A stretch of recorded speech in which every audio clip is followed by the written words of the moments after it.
waiting for more students to join us. And by the way, Amanda, usually we record the presentation, the seminar. So I want to ask if that's okay with you if we do so. Yeah, that's fine. Thank you. Okay, thank you. All right. Hello, everyone. Good afternoon. And thank you for coming to the USF Transition Seminar again. And my name is Yu Zhang, Associate Professor with the Civil and Environmental Engineering. And this is a seminar sponsored by the CE Department, CUTR, Center for Urban Transition Research, and also the two US UTC, Tier 1 UTC. One is a CTEC, and another one is a TOMET. And also this seminar is facilitated and helped by the student chapters, the IT student chapter and WTS student chapter. So today it's our pleasure to have Dr. Amanda Patterson with Dr. Amanda Stathopoulos. I tried to pronounce it correctly with us. And she's the Patterson Junior Chair Assistant Professor with the Department of Civil and Environmental Engineering at Northwestern University. And before she joined Northwestern, she got her PhD in transition economics at the University of Trieste in Italy, and then worked as a postdoc in the transport and the mobility laboratory at EPFL, which is university in Switzerland. So she joined Northwest in 2014, and now she's leading the mobility and behavior lab at Northwestern. So without further ado, I will turn the floor to Dr. Stathopoulos, and then we look forward to hear her presentation regarding the right sourcing. Thank you so much, Professor, and thank you for inviting me. It's an interesting time to interface with the community and give talks. So I hope we can have an interactive session, because the impact of right sourcing and the methods of studying them have a lot of implications and hopefully insights that you can draw on, but also share your own experiences with me to try to enrich this work, which we're trying to do in an unfolding pandemic with service models that are constantly shifting. So this is very much a moving target. So just because I'm not as familiar with the software here, does this look okay to everybody? Yes. Okay, so I will keep it this way so that I have some interface with the audience and I can see reactions, and you can let me know if something goes awry in this process. So just to give you a brief summary, I came to the world of choice modeling and to mobility analysis very much focused on very individualized models and complex models of how people make decisions. And I was very interested in trying to understand anomalies and contradictions in decision making.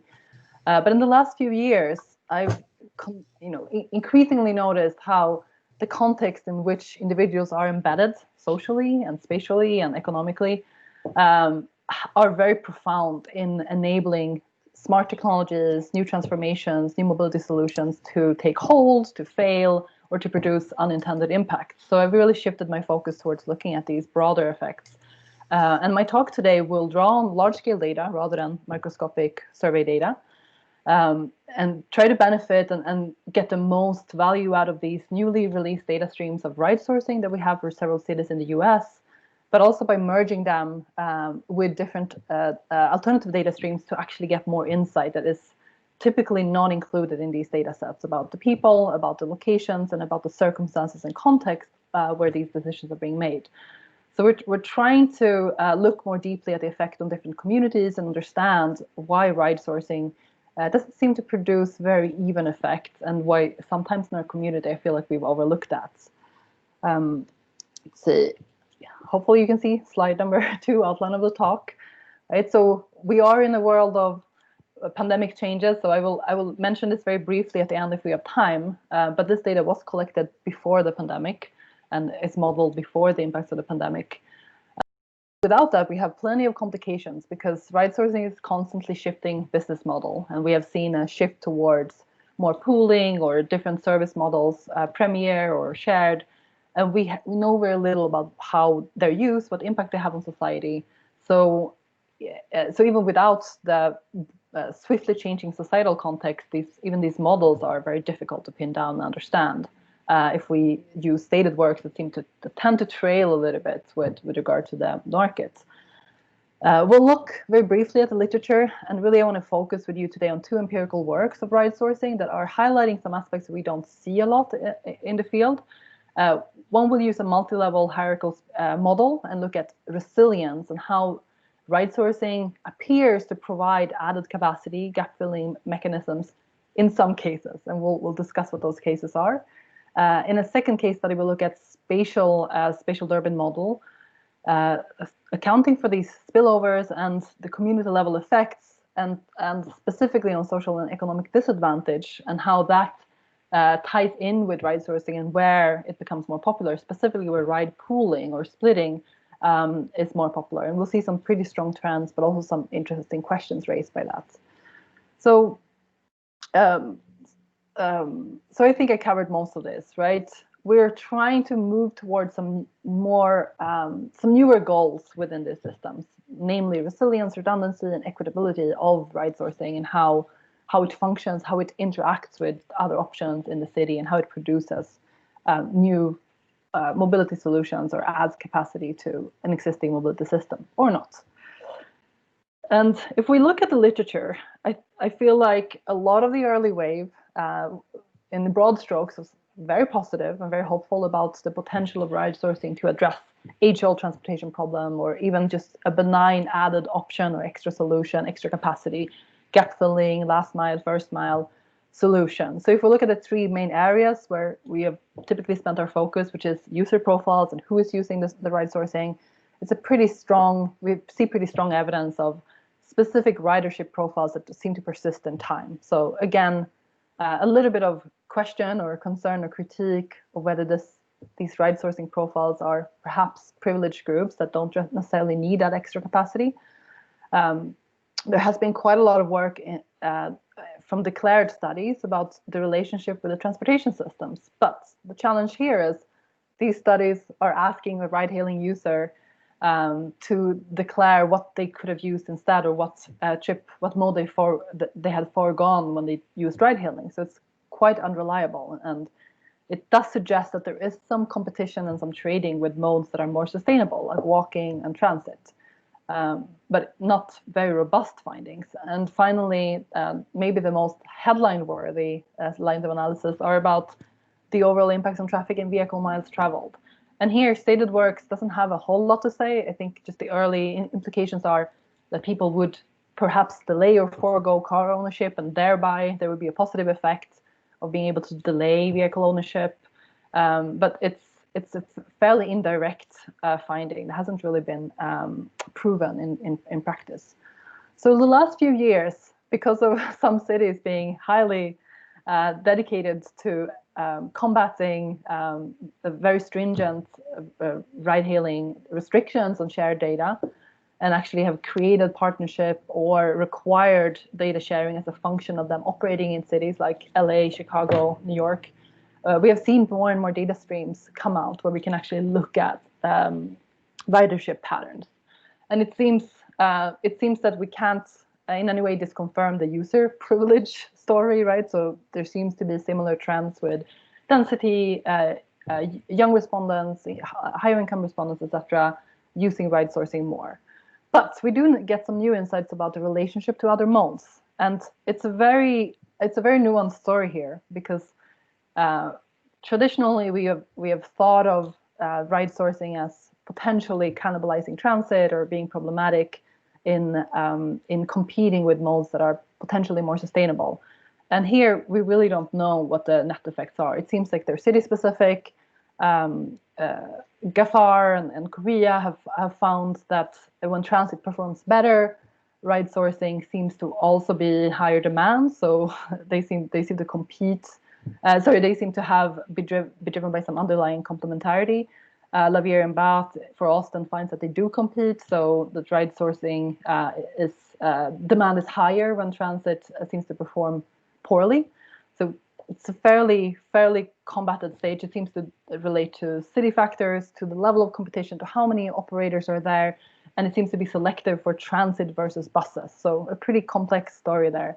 And the overall impact, I think there's broadly now consensus that ride sourcing does generate more traffic and more miles on the road, either through non-efficient driver behavior and pickup behaviors that are hard to track because we have no data on them or very little data on them, or due to the lack of substitution comprehensively, even though we have a hard time tracking that. So that gives the opening to the work that I'm proposing here. So the city of Chicago has made a large-scale data set on ride sourcing available for anybody to download and use. And there are a few caveats, and I'll walk you through some of the anonymization and aggregation that is done, but it's a very detailed data set with many million observations. So we have already started looking, using machine learning, and others you see in the first plot here, we're showing that trips are very concentrated in downtown Chicago and very much about going from zone to zone in the downtown areas and not so much a capillary or sort of serving a broader set of communities. We have started exploring merged data, and this is not a unique data plot that you see here in the middle, where you could compare taxi demand to ride-hailing demand and start to see some trends. It's a fairly crude way of doing it, right? So we'll show a little more nuanced and comprehensive ways of modeling how the different modes compete in a spatially more narrow way than this aggregate data plotting. But we'll also have a chance to look at new service models, right? So it hasn't been, there's essentially no work that looks at ride pooling or new forms or new service models that are being offered and how they might differ or create different benefits or different user profiles. So what we propose here is to study ride hailing using these real data streams merged with multiple other data sets, American Community Survey, transit data, etc. In the first case study, we look at resilience and adaptiveness, specifically related to disruptions, small-scale disruptions, temporary disruptions in transit. And we find some really interesting trends that ride sourcing is used for people to continue their trip or sort of fill the gap after these disruptions. And it happens spontaneously, it's kind of outside of the control of transit agencies, but it also happens only in some areas. And that's part of why this is an interesting problem. In the second case, we're going to dig deeper into the social setting. So we develop an index that groups together the different layers of socioeconomic disadvantage that tend to overlap and cluster, specifically in the city of Chicago, but in many other cities. So the overlap of both advantage and disadvantage we try to account for better in the study, and also examine how pooling seems to have a completely different user dynamic than mainstream ride-hailing. And however, the uptake of pooling is very low in almost every city we've seen. So it's a kind of a conundrum there of more efficiency, but very low uptake and low demand. So hopefully this makes sense to you so far, and we'll jump into the first study. In this case, we will use a multi-level model that we'll discuss in a moment the structure of. But the goal here is to see if ride sourcing can provide mobility resilience. And how do we define resilience here? We study it in the sense of allowing people to spontaneously transfer to ride sourcing to complete their trips during disruptions. And we make some assumptions and merge together data streams using a natural experiment approach, right? So we match transit disruptions that we have identified in the city of Chicago, and then we look at ride sourcing and we see disproportionate demand that occurs right during those disruptions, presumably because people are trying to get to their destinations during multi-hour transit breakdowns or interruptions. So I'll illustrate that in a moment by looking at the kind of overall framework to make that a little clearer, right? So if you're familiar with disruption research, and that's one of the my research interest has been to look at relocation and emergency behavior of people following disruptions or during disruptions, and how ride sharing or ride sourcing or other type of pooling could help us more efficiently relocate people, but also deal with the concerns that people have about sharing and the challenges that vulnerable households have and relocating in that way. So it's an ongoing research topic for us, but here we moved it to the specific context of unplanned short-term transit disruptions, right?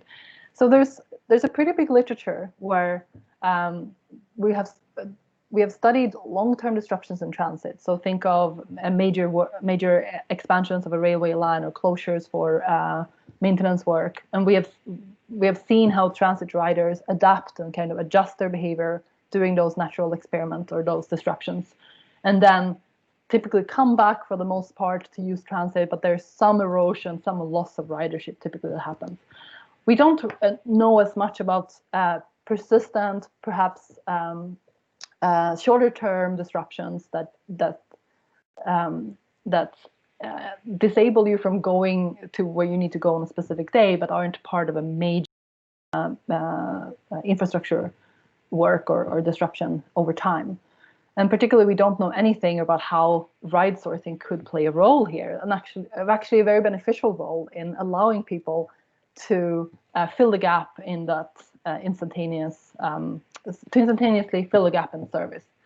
So our question first of all is, does this happen, right? Is ride sourcing able to offer recovery capacity? And does it do so in a fair or equitable way or uniform way, depending on how we define it across the city? And how do we do this analysis? Well, this is a lot of detective work. So we worked with CTA, people that we know at CTA, and we worked through their Google News streams to identify every disruption during a year that was more than 1 hour long. We found 28 of these. We also matched that up with numerous other identifiable information related to the disruption, everything from weather to local ridership of transit and bike sharing, and numerous other variables from the spatial environment surrounding the station. And to match this up, we mined through over 150 million ride sourcing trips that took place in that same time period. Clearly, we don't use all of that data. We use the ones that are matched to a 0.25 mile radius, so kind of assuming that people might move away from the disruption to catch a ride. And we limit it to the time frame of the disruption itself. So as I said, about 1 or more hour of disruption, because we only look at these relatively severe events. And we also, to have a baseline, what is baseline demand and what is a surge? Try to be as robust as we can by using a 4-day baseline. So we take the same day, the same time, 2 weeks prior and 2 weeks following the disruption as a baseline, with average of that, right? And we started plotting this, right? The first cut before doing any modeling is to just look at, is this happening? And here's one, in the lower corner is one of the findings from this natural experiment. And I'll discuss in a moment that this is not a universal finding. As we plotted more and more, we started to see it seems to happen in some areas, in some disruptions, that ride sourcing, as you see here, surges immensely or significantly during a disruption and kind of goes down and follows the baseline when there's no disruption.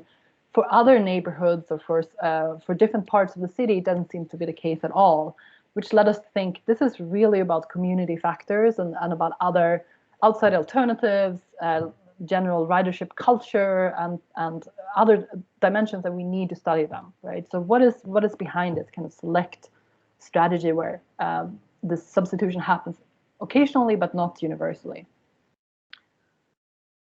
So feel free to ask any questions if you have them. I know this is a specific environment of Chicago that we have some, we'll dig into a little bit details of what we will be exploring to understand community dimensions here. Does anybody have a question or comments? Okay, all right. So just to give you an idea of what this analysis looks like, here we have a mapping of these 28 disruptions on the rail line of Chicago. And you can see that the CTA, the rail lines that serve about 3.5 million people each day, have have their corridors of effective service and some areas that are fairly uncovered. As we are interested in community dynamics, we clearly have to look at the spatial patterns of demographic information of interest and the transit demand and ride sourcing demand and how that is distributed on this spatially. So I'll show you some of the main findings, and we mined through a lot of these graphs to to try to understand the variation. And I'll specifically discuss the parallels we find here. So population of color or non-white population that's self-identified from the American Community Survey, if we compare that to the median income, these images are almost the opposite, the perfect opposite, right? So the accumulation of wealth defined in different ways, but here as income, it's very related to racial dynamics. And there are various reasons for this, ranging from redlining to spatial mismatch between housing and training and work opportunities. But clearly there is this ingrained pattern where wealth seems to accumulate in certain types of areas that are essentially opposite to the breakdown in terms of white, Latino, and African-American residents.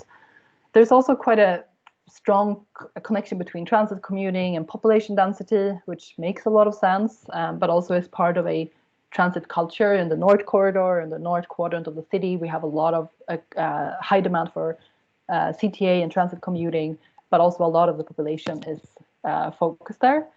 And finally, ride sourcing trips, as I mentioned, it's highly spatially concentrated in the downtown area, which is something we see for almost any city where ride sourcing is common.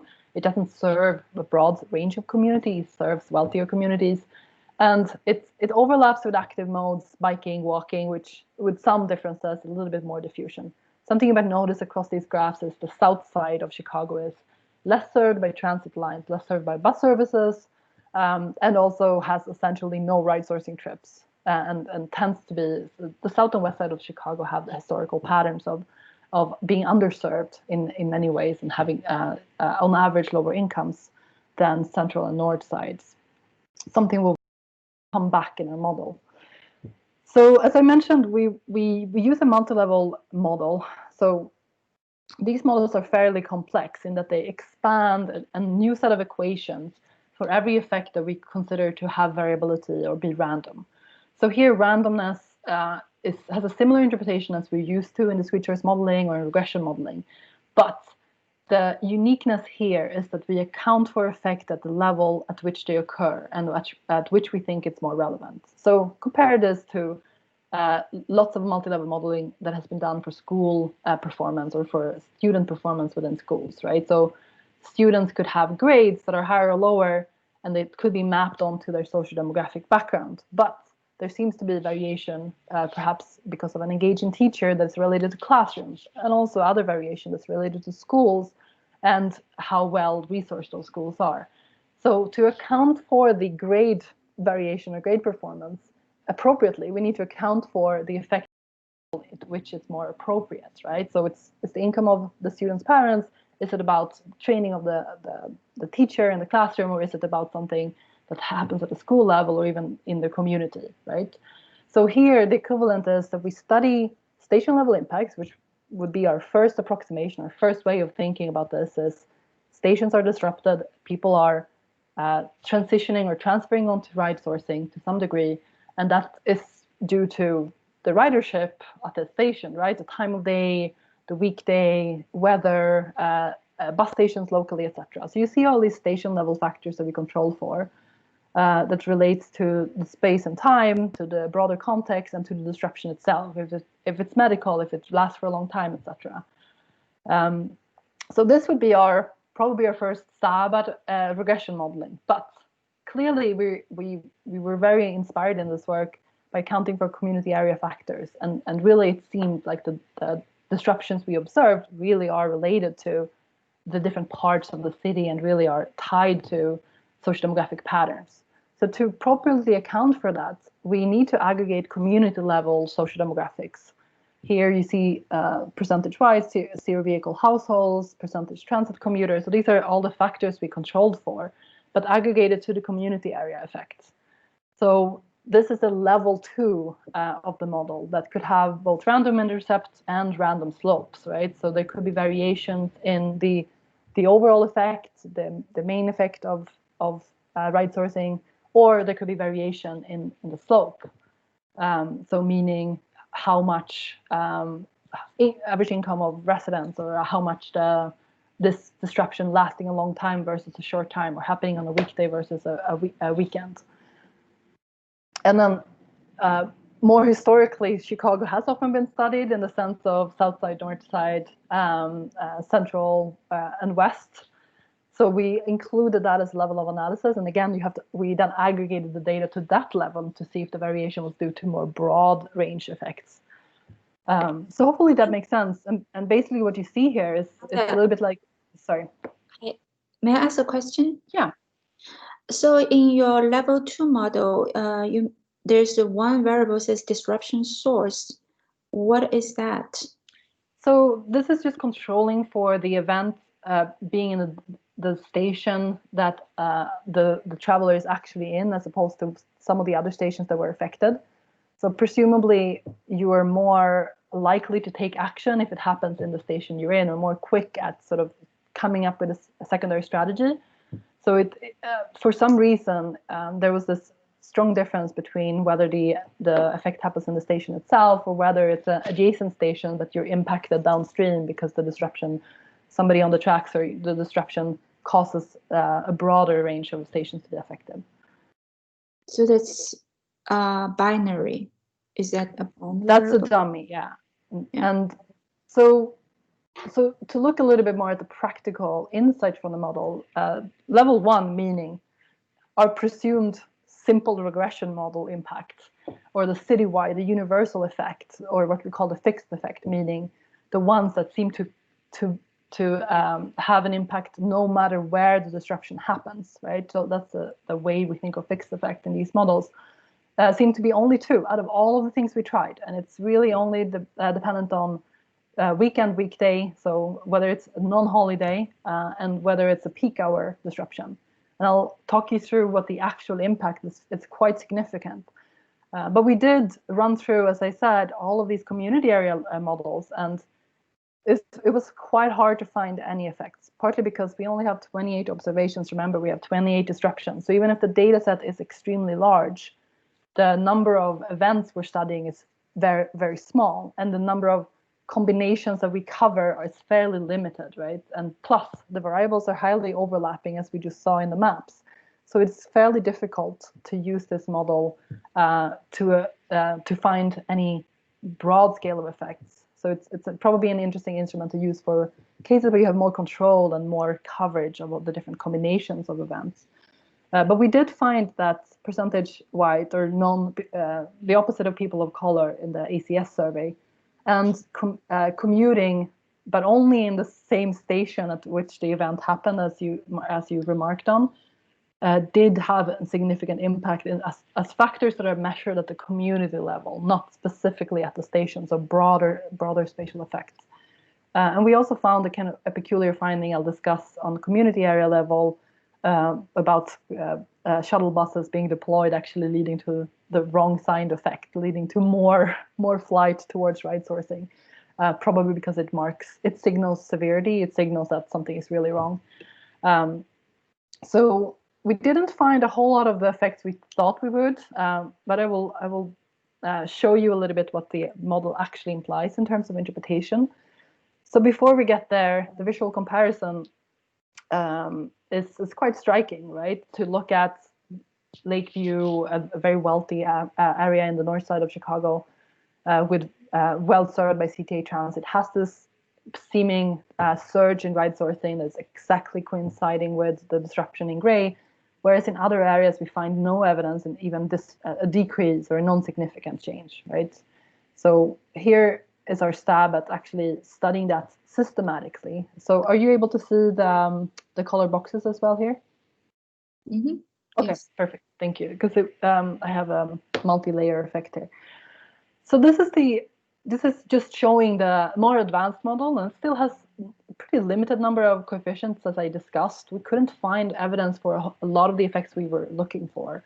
But we do find that these 2 fixed citywide effects seem to matter no matter where the disruption happens. People shift over to ride sourcing, and the demand doubles from whatever is the baseline in that community area if it's on a weekday disruption, and doubles, just marginally doubles, where if it occurs during a peak hour, right? So those two effects are broad and robust. We do have quite a bit of variation. This is the random intercept part of the model. We didn't find evidence for any random slopes, but the community area factors that seem to matter are percentage of white residents. So for every additional 1%, or compared to community areas where one has a 1% higher share of white residents, right? We will see a 3% higher shift towards right sourcing than in the lower percent community area. And same thing with an even stronger effect for transit commuting. So for an area with more transit commuting, we have, for every percentage unit difference, we have 5% difference in right sourcing shift or right sourcing surge. So quite significant effects, even if they look small in the model. We also are really interested in understanding the variance. And usually when you build these models, you build an empty model as a reference and run that to look at the variance composition. And we do find evidence in the simple model that I haven't shown you here, but just as no parameters, just the random effects. It shows that the variability in right sourcing shifts is really happening at each of the three levels. And the biggest chunk of it, the biggest part of it, is at the community area level. So things that happen are things that are measured at the community area are really determining the effect, the majority of the effect. And that even goes up in the more advanced models, which is a little contradictory, but it makes sense as we are pinpointing it in a more detailed way there. And we'll shift over to the second model, and I will walk through the summary of them together because they have a lot of connection and parallels. So far, we've seen how right sourcing can fill a gap in service, and not in the way that we have traditionally thought of as last mile, first mile, but really in terms of the dynamic gap filling during disruptions. So this seems to be an effect that hasn't been established before, but it's very selective. It only happens for some groups and benefits only some communities, which is problematic if we care about racial and social equity. So we'll come back to that point. Next up, we'll explore a little bit in a more depth how socioeconomic factors tend to be clustered in space, and they tend to overlap, and it can be hard to disentangle just a single parameter like we did in the earlier study, racial breakdown, because it's so tied to income and household dynamics and generational wealth.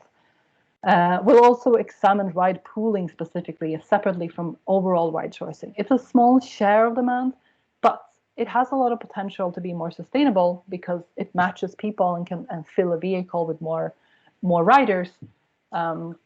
It's often we often talk about ride sourcing almost as if we're assuming ride pooling, but ride pooling in practice is really rare. So we'll discuss those. The ways that ride pooling does seem to create an opportunity. It serves a set of population that doesn't have a lot of other options. But it's complicated, and I hope maybe we can get some feedback or discussion of this very complex relationship it has with transit and what transit offers. So the goal here is to study ride splitting, as I mentioned, with goal number one. Number two is to account for spatial effects, and not just direct spatial effects, but also spillovers, and see if they are occurring as well. The reason for this is that a lot of mobility processes are social in nature. A lot of effects that could happen in one community area, like a transit desert or a very lively neighborhood with lots of bars and restaurants, could still have an effect on the next community area, positive or negative, that we need to account for. And socio-demographic advantage or disadvantage is going to be accounted for through an index. So we actually compute a joint metric for a lot of different factors that tend to overlap. And I'll use this next graph to kind of show you the research framework more clearly.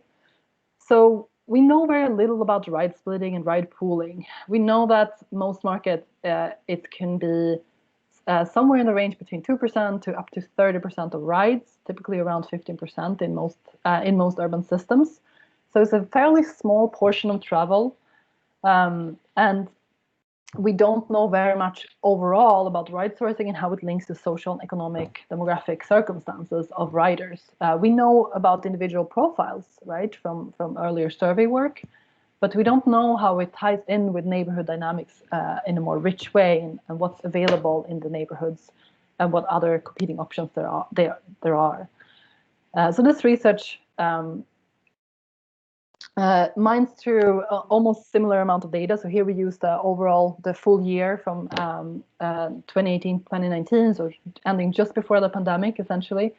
And we study these about 128 million ride sourcing trips. But here we're studying them in more detail across census tract, and in many cases we need to aggregate to community area levels just because our variables are measured at that level. There is a little bit of frustration when dealing with this ride sourcing data in that it groups together Via, Lyft, and Uber in a non-identifiable way. We have tried to get the data split by operator, but we haven't been able to. It does a little bit of aggregation for time point of the pickup to 50-minute bins, and it rounds the fare to $2.50 increments, which is quite a big, quite a crude aggregation that makes it pretty hard to look at fare dynamics. We have tried that, but not got very far.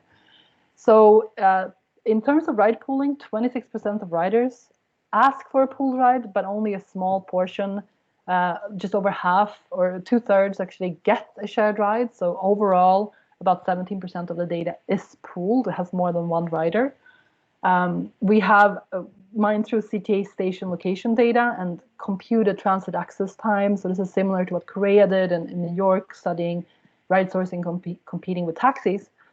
So we use a tessellation overlay for the map with a relatively small zoned kind of walking distance computation to look at what how many minutes it would be to get to the next CTA station within that tessellation. But then we had to overlay that onto community area level, so it kind of lost a lot of the resolution there because ACS data is measured at the community area level. Otherwise, we could have done census tract analysis. And as I said, ACS data was used to capture the underlying social circumstances in those community areas. And here we ran exploratory factor analysis, nothing fancy, a pretty crude factor analysis model to group together with poverty, percentage of poverty level population, and then find all the other parameters that had a strong link. And we have a very good Chromback alpha, very high fit for this. So even if there's nothing, no rotations, nothing fancy going on, this is our way of finding these grouped variables that relate to ethnicity, as we saw before, people without household, with zero access to household vehicles, renters versus owners, unemployed, and that they all seem to be clustering together as phenomena. So that's the social deprivation index that we use in our modeling. And as I said, we have the ride sourcing data, and then we run a spatial Durbin model, and particularly we're going to study the direct effects, the indirect effects. So those are the spillovers to try to disentangle which of these effects are more impactful and how they potentially differ for exclusive or solo rides and shared rides. So here are the results of this, and I'm going to highlight one thing here, and it probably would strike you just by looking that if we compare the where solo rides occur and where pool rides occur, they're happening in fairly different parts of the city, right? So this image is by definition the opposite because it's a percentage rate. But the reason I plotted it that way is to show how much it overlaps with the socio-economic disadvantage, the deprivation index that we just calculated. And if you look at it, it's not perfectly overlapping with pooled rides, but it's fairly similar and quite different from what you see for solo rides in terms of uptake. We also tried a number of variables in the spatial Durbin model. Here, I only list the ones that came out significant. So the dependent variable in each case, we have a separate model for solo trips. For shared trips, that's the average user rate in each community area. And we found only these 1, 2, 3, 4, 5, 6 different variables that were significant in either case. So the vibrancy measured as bar and restaurant density, household population density, pretty similar variable. And percentage of young people all seem to go in the same direction. We control for transit access time, as I discussed, and then social disadvantage. So let's look at the results together. First off, it's nice to just look at the map and see that ride pooling is dispersed across all of Chicago, all of the neighborhoods. Even if it's a small amount of trips, only 15%, they seem to serve a whole range of communities across the city. And solo rides are really concentrated to airports and downtown regions. So even just by looking visually, we can see that the patterns differ. If we look at the model results, so this is only the computed direct, indirect, and total impacts from the model to kind of have an intuitive reading, we notice that there's fairly similar effects of all the vibrancy measures or everything that makes the city dynamic. So younger residents. I see a hand raised. Is that a question? Doctor, I'm concerned, is these people on disadvantage percentage or unemployed, do they get a free ride until they get back on their feet, or because it's not so far? So that factor is not considered. So for bike sharing, there have been fairly well-established programs to give discounted rides that only cost about 10% of the cost. It's quite hard to get to enroll in the program. For ride sourcing, different cities have tried things like getting to job interviews, for instance, or helping with employment for under-resourced residents. And we'll discuss a little bit more how these partnerships could be the way forward, right? Because clearly ride sourcing does have an advantage in low-density communities because it is, it can disentangle from scheduled and kind of high-density services. Thank you. Thanks so much. And here, the first part of this is fairly obvious, right? The dynamic parts of the city seem to have more rides no matter what. More pooled rides, more solo rides. Nothing very surprising there. However, we do see a very big difference. And there is one sign change in this model really noteworthy, which is social disadvantage index. So it has the sign flips, meaning it seems to fill a gap somehow in these high disadvantaged communities. The demand is actually higher the higher the disadvantage is, which is surprising because ride sourcing is fairly expensive compared to transit or compared to walking or biking. So it's fairly difficult to interpret because later on you'll see that the transit doesn't seem to explain the whole story here. So potentially it could fill a gap in car ownership. It could fill a gap in lack of capillary service, bus service. And the reason why that is that the way we computed transit access and the potential competition with transit is as rail access. So clearly buses are much more capillary spatially. And here we get to the transit access time paradox. So where transit does poorly, ride sourcing does poorly, both types, or vice versa. Where transit excels, where transit access is very easy, you only have to walk a few minutes to get to the stop over rail line that will run across, night and day with high frequency. The demand for ride sourcing also is higher. Okay, and we've seen this for many cases. It doesn't seem like they really compete, but rather that they perhaps serve a very similar type of customer, or that they are influenced by some underlying factor of those neighborhoods, as I said, being more dynamic, attracting more people, potentially being a way to relocate once you over-refresh yourself or once you're moving in times of day where transit is not working as well. So we don't know the deeper reasons for that. Yeah. In terms of paradox, I was thinking because when we look at the transit access, the transit network designed to serve more population. So I assume that when the transit access is better, probably the population density is higher, which means the population base is larger. That could possibly, lead to more IS rides, the absolute number of the rides. So I'm curious about the IS rides divided by population. Will that still be held or not? Oh, that's a great point. Yeah, so we saw in the earlier map that ridership is higher in the high density northern corridors, right, of high population density. And population density is found universally in ride sourcing studies. It's always impactful. I haven't seen any study that hasn't found that. But the nuance comes when the transit comes into the picture. Here we have about half studies finding that ride sourcing is triggered more in high density or high station or high performing transit corridors, and vice versa. It's lower in a handful of studies. So it's really, I think you have a good point there. Some work by Mike Hewland, who used to be here at Northwestern and now at Irvine, suggested that it's a nonlinear relationship. So that the substitution happens when there's no transit, that the ride sourcing is triggered when there is no transit whatsoever, but also when there is a lot of transit. So it might be that it's in some cases a gap filler, in some cases about the dynamic nature of those environments, Yeah, or the hyper demand. Yeah. Yeah, another possibility is maybe because I don't know if that's observed both for the solar or the shared ride. Because if for the shared ride, I'm wondering, is that because they use the ride sourcing to get to the transit so that they can take the transit to their final destination?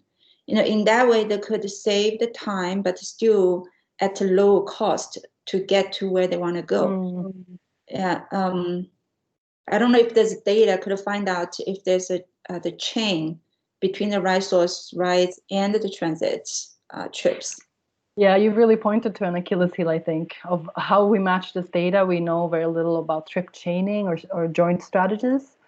There is a little bit of work from Kouros Mohammedian, a few studies that are stated work that deal with disruptions and how people relocate. It's a little different in terms of not mapping out the entire trip chain, but it's challenging to infer that. I mean, we know that underserved communities are poorly served by these high intensity rail lines, both Metro and CTA rail, and might have to use an auxiliary mode to get to the hub, whether that's bus or transit or ride hailing.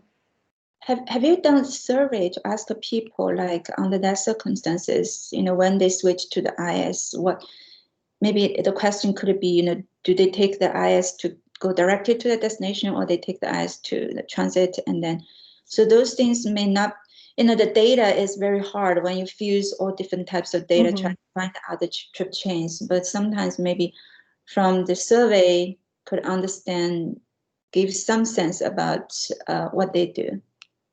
Yeah, that's a great point. And we often end up having to do analysis at this level and then have all these questions that we can't answer and have to do in surveys. Yeah. The surveys have been a little unsatisfactory to date because they've been kind of purposeless. They've often asked somebody to take a generic trip for ride sourcing and what other modes they would pick or how they would build together a trip, but with no purpose in mind, so nothing about the urgency or if it's a required trip or commute trip.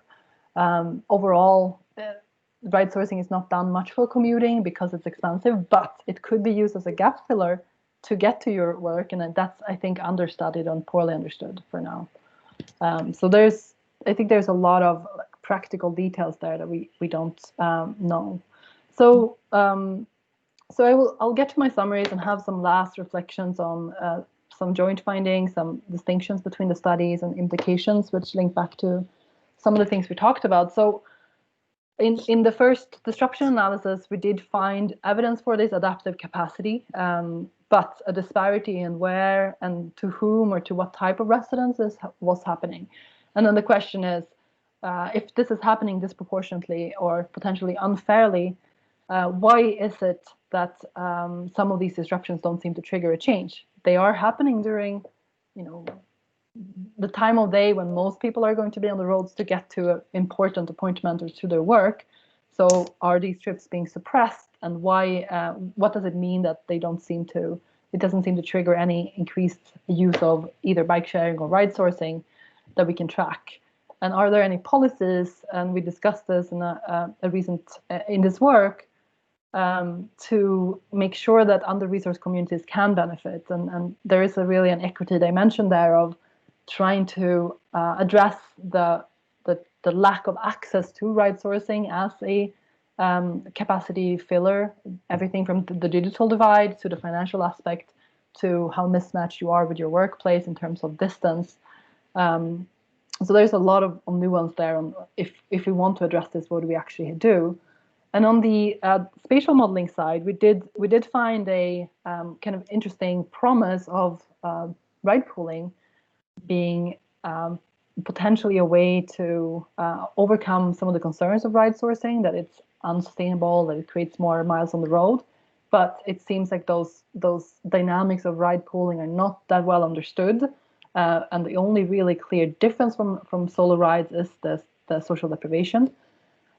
We do struggle with this transit access. We just talk about it. It's the same sign, which is somewhat challenging to understand, whether it's reflecting some underlying factors that drive demands for both services, or mobility, or vibrancy, or dynamic relocation behavior in general, or whether there is some nuanced substitution with bus but not with rail that we are missing.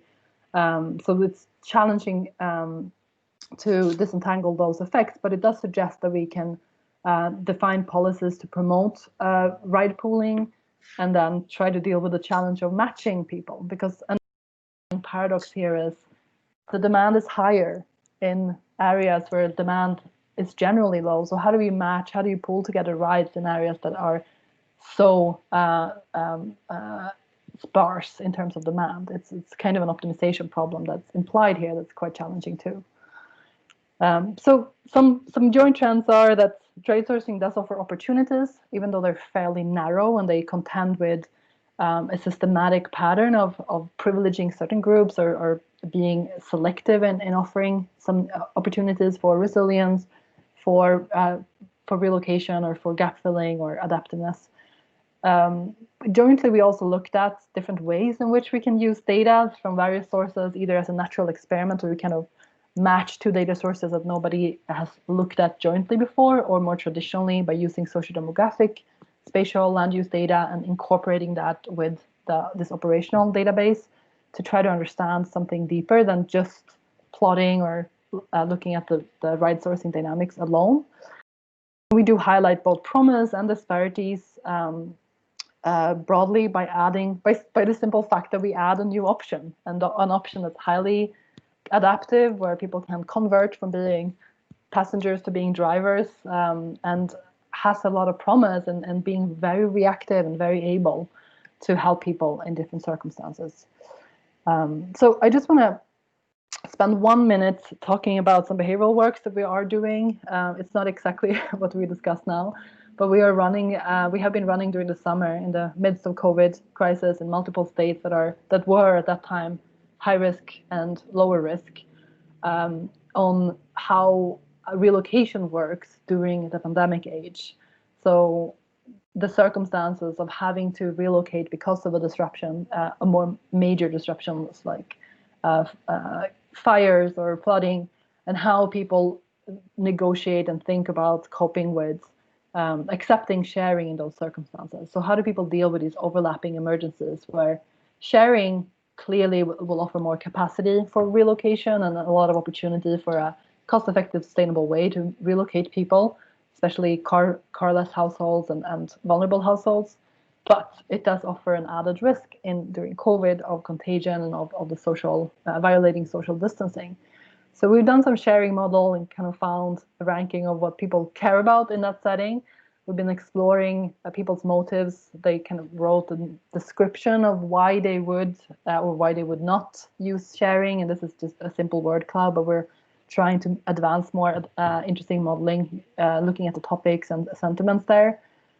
So there's clearly a lot of behavioral work to be done, and probably a lot of our findings will change very significantly during COVID-19, as just a simple fact that ride pooling has been prohibited in many cities and many states during some of the height of the pandemic, and now reluctantly or slowly people are coming back to shared modes ranging from transit to ride pooling and ride sourcing. We know very little about how that negotiation works, and I think we need more stated work to deal with that. So this is the end of my talk, and I can just leave some of these implications up. This links back to the question we got a moment ago.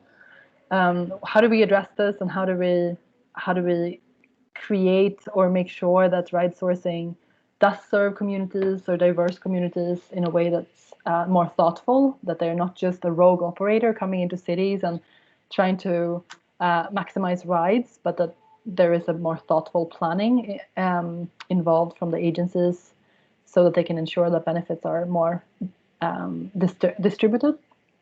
So there are both modeling side components here and partnerships. So for instance, LA Metro and VIA created a partnership during COVID-19 to make sure that people could get, at least vulnerable populations, could get from point to point, no matter whether they were using transit or other modes.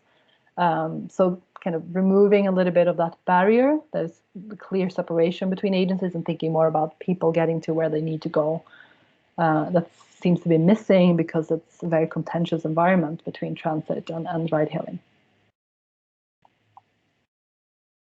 So I'm happy to take any questions or go back and look at anything that wasn't clear. Or Thank you so much for the presentation.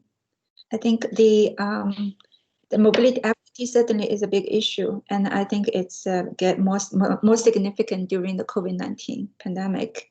And I think this is very interesting presentation and a tackle on the very critical problem and using, more like a cutting edge methods. So thank you so much. Do we have any questions from the audience?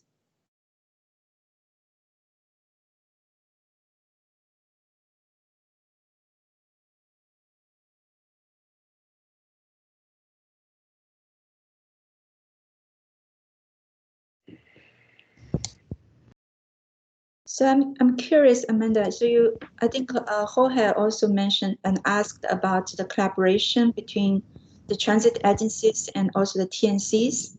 In Tampa Bay area, actually, we have two main transit agencies, like the PSTA, Pinella Southwest Transit Agency, and also the HART, which is Hillsborough area. And both of them are collaborating with the TNCs to solve the first mile and last mile problem.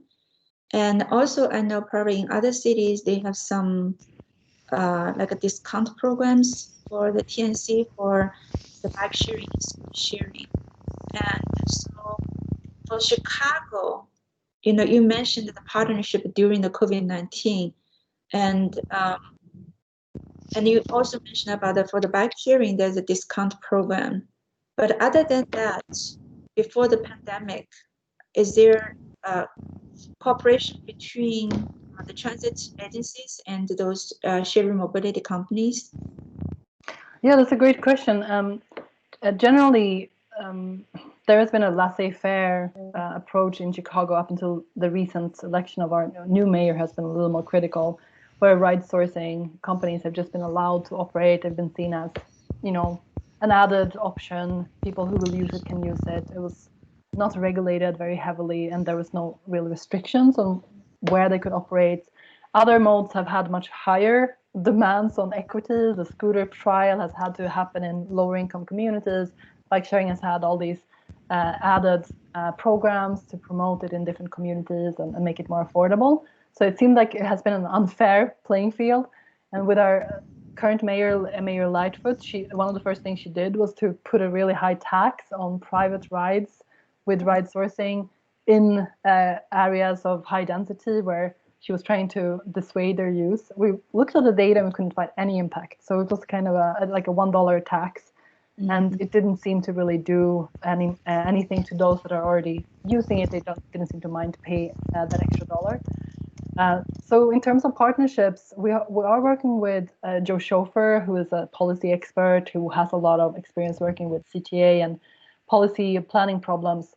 And I think it's fair to say that the general take is CTA is fairly unprepared or sort of don't have any ready partnerships with the ride sourcing companies to really think about partnering, whether it's via information campaigns, via formal partnerships, via vouchers, or for instance, if there's a disruption, you can use ride hailing, we will reimburse like we have in other contexts. So it seems like a lost opportunity or an area for more investigation to to think carefully about not alienating riders. For instance, we know that if there are disruptions or if service is poor, people can, they can turn away from transit, and you lose loyalty, at least for choice riders.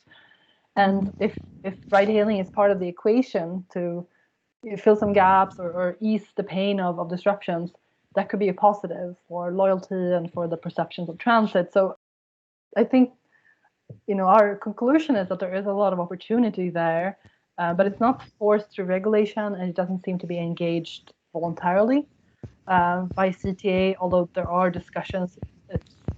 It's percolating, it's coming through. It can also be challenging to work with ride sourcing companies because they are fairly aggressive about entering cities and trying to optimize their profit and working from their perspective.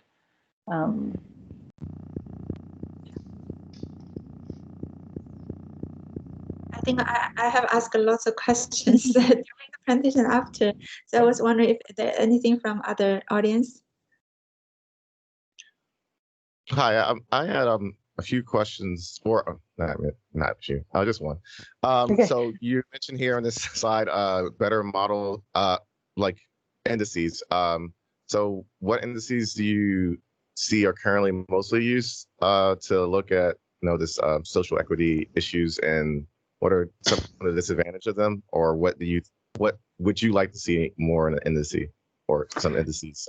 Yeah, that's a great question. I mean, if you look at the studies that have used large-scale data, most of them are from the US and from China, where the data has been shared. They almost universally include lots and lots of land use and social and economic variables, particularly land use. That's our favorite in transportation, right? But they very rarely account for all the complex overlaps that tend to exist in any setting between different spatial, economic, social patterns, demographic patterns. So I think that generally we might need more emphasis on looking at the correlation, looking at the overlapping components to include them as latent factors or include indices rather than the individual variables because of their inherent correlation and because they don't tell the whole story. And I think we, in our own work, also need to go further because we now found this one construct of a general social disadvantage. But I have seen in other works and regional science that have more nuance in looking at the specific types of circumstances. Maybe it's a transit related or a mobility option related disadvantage or being underserved, and that's distinct from perhaps a digital divide that makes it harder for you to use these types of apps or access these type of services. It could be other types of barriers, and I think we need to have more understanding of the different dimensions that lead populations to make excessive use of these services, perhaps, or strong use, or to not feel like they're part of the system or don't feel like they can use it at all. So there is probably a lot there to do in terms of studying the variables before we put them in the model, so to say, rather than just feeding our machine learning or other models with lots and lots of parameters to describe the environment.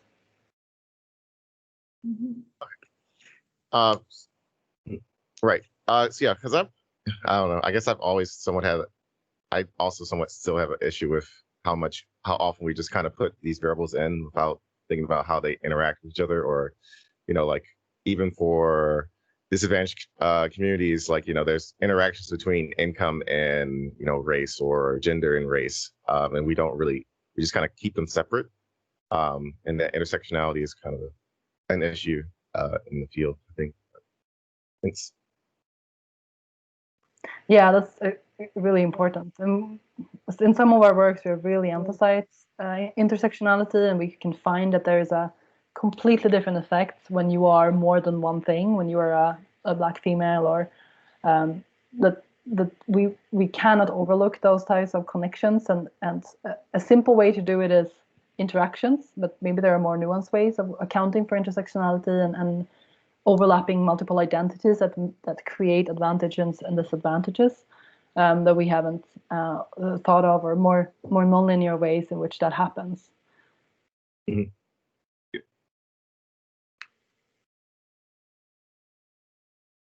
Okay. Any other questions, Mike?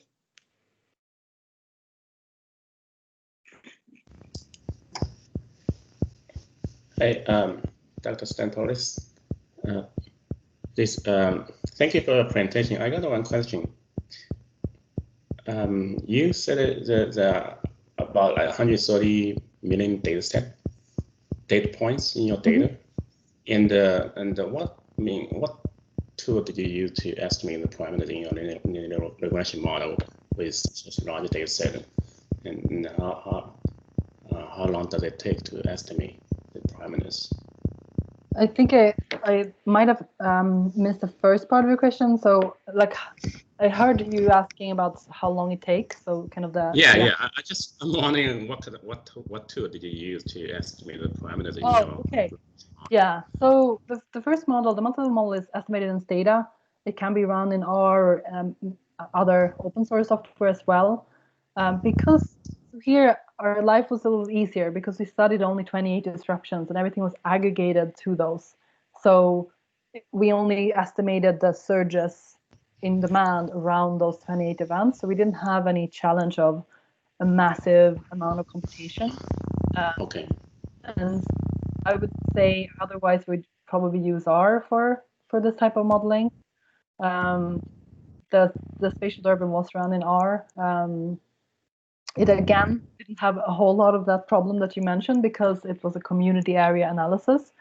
So you always have to harmonize multiple data streams to a common denominator, common spatial resolution, and you try to make it as fine-tuned as you can if it's, zip codes or sensor tracked information. But in this case, because the data didn't match, we had to go all the way up to community area, and there are only 77 community areas in Chicago.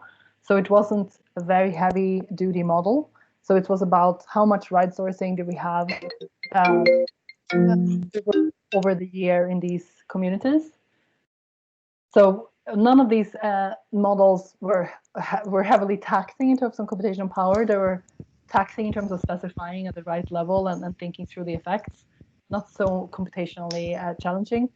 But you're right, when even the processing of the data we've done in R. So all the early work of just mining through 28 million observations has been done in our Northwestern Cloud using R.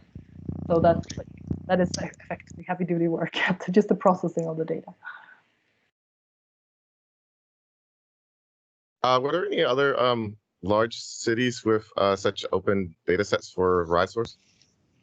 New York has been studied with quite a few.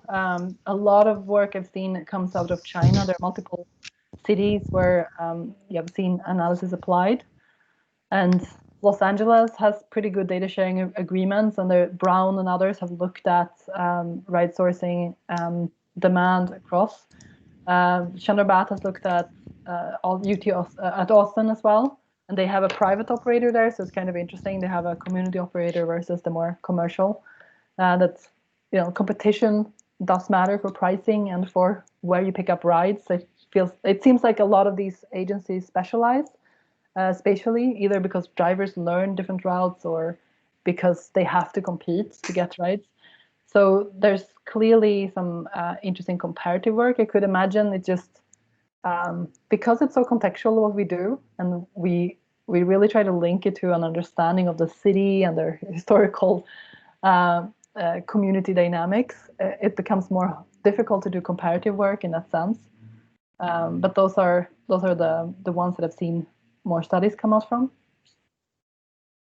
Yep, thanks. Yeah, because we're kind of doing some bike share work across like 5 different cities, and sometimes trying to think we were trying to think of like special events, and like I was like, oh, I know DC very well.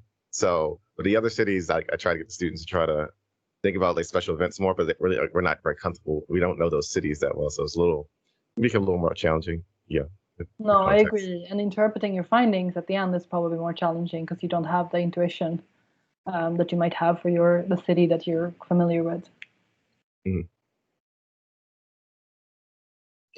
Okay, great. Amanda, I just want to thank you again for give the presentation, and thank you for joining us. And I also want to thank all the audience to come to join this seminar. And I just want to say for the next week, we're going to have Mr. Huiwei Shen, who's the chief planner of the FDOT, and she will come over, not virtually, to talk about the M-Course program in Florida, which is a multi-use corridors of regional economic significance program, M-Course. So I look forward to seeing all of you next week. And thank you again, Amanda. Thanks a lot. Thank you so much for having me, and thanks for great questions.